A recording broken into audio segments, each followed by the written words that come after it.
강신호 기자, 일부 직원 땅 투기 혐의로 논란을 빚고 있는 LH가 이번엔 광명시흥 지구를 졸속 발표했다는 의혹을 사고 있다. 환지 방식을 원하는 주민들의 의견을 수렴하라는 국민권익위원회의 권고를 무시한 채 신도시 계획을 발표한 데다 광명시흥지구 설계 일부는 주민들이 자체 시행을 목표로 만들어 놓은 것을 그대로 베끼기에 권익위, LH, 환지 개발 적극 시행하라, 4일 국민권익위, 권익위와 부동산업계 등에 따르면 권익위는 신규 택지 발표 2월 24일을 2주가량 앞둔 지난달 8일 광명시흥 토지주들이 민원 표시한 광명시흥 특별관리지역 내 취락정비 사업 적극 시행 요구 건에 대해 의결. 권익위는 주문 내용으로 피신청인 LH은 환지개발 동의서를 접수한 광명시흥 특별관리지역 내 취락정비 사업을 적극 추진할 것을 의견 표명한다고 권익위는 취락정비 사업을 적극 추진해달라는 신청인의 주장은 상당한 이유가 있기 때문에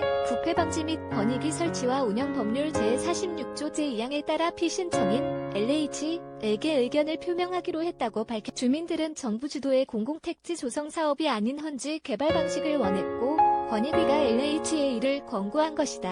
환지 방식이란 소규모 구역을 지정해 도로 등을 정비하고 기존 땅 크기대로 다시 토지를 재분배하는 대토 보상과 달리 기존 땅 자리에 정비된 땅을 받기 때문에 지역 이동을 할 필요가 없다는 장점이 있지만 대규모 개발은 어렵다. 권익위가 이같이 판단한 것은 국토부가 2014년 9월 4일 광명시흥지구 해제 및 관리대책 수립을 통해 취락정비사업 추진이 가능하다고 공표한 점, 2015년 3월 31일 취락정비사업 기본구상을 제시한 점, LH가 2015년 10일에서 12월 주민설명회를 열고 기반시설 설치 방안을 제시한 점, LH가 2017년 11월부터 토지주의, 사업 추진 요청 동의서를 받아 현재까지 보관하고 있는 점 등을 들었. 권익위 관계자는 의견 표명이 법적 강제 수단이 있는 것은 아니지만 대부분 기관에서는 권고를 하면 90%는 받아들이는 편이라며 이를 이행하지 않으면 국무회의 보고나 해당 기관 평가 시 반영해 간접적으로 이행을 독려하고 있다고 했다. 윤승호 광명시흥지구, 광명시흥특별관리지역, 광명총주민대책위 위원장은 작년 말 권익위에 민원을 넣었고 지난달 8일 의결됐는데 LH에서는 여태 답변이 없고 그 사이 신도시 발표를 하면서 땅을 수용하겠다고 하니 주민들은 당혹스러울 뿐이라며 환지 개발을 적극 권장해놓고 정부가 스스로 법을 무시한 처사. LH 관계자는 이에 대해 권익위 의결 서류는 지난달 15일 받았다. 법적으로 송달받은 후 30일 이내 토지주들에게 답변하면 되기 때문에 오는 15일까지 답변을 준비하고 있다고. 5억 원 들여 만든 마스터플랜 백견나국토부가 지난달 24일 발표한 광명시흥 개발구상안도 잡음이 나온다.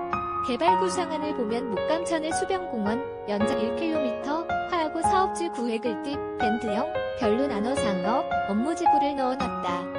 윤 위원장은 이 같은 구상안이 앞서 토지주들이 전문가 집단과 자체적으로 만든 마스터플랜과 같은 형식을 하고 있어 모방한 것이라고 주장해. 그는 마스터플랜은 주민들이 5억 원의 비용을 들여 전문가들과 1여 년이 넘는 시간을 들여 만든 것이라며 목감천 수변공원 하나 밴드형 구획은 우리가 만든 최초 구상안이라고 주장. 주민대책위는 2019년 8월부터 마스터플랜 연구팀을 꾸려 활동을 시작, 2020년 1월에는 유럽 도시, 마드리드, 바르셀로나 등을 답사하고 그해 12월과 지난 1월 경기도와 광명시, 언론 등의 주민이 구상안 자체 마스터플랜을 알렸다. 윤 위원장은 국토부가 발표한 광명시흥 개발안을 보면 누가 봐도 주민이 작성해서 이미 공표한 마스터플랜과 개념이나 아이디어가 비슷하다며 베낀 것은 아닌지 이를 해명할 필요가 있다. 당시 마스터플랜에 참여한 건축가 A씨는 블록별로 공원이나 학교, 생활 인프라를 횡으로 연결하는 일종의 밴드형 시티나 기존 계획된 목감천 저류지 3곳을 없애고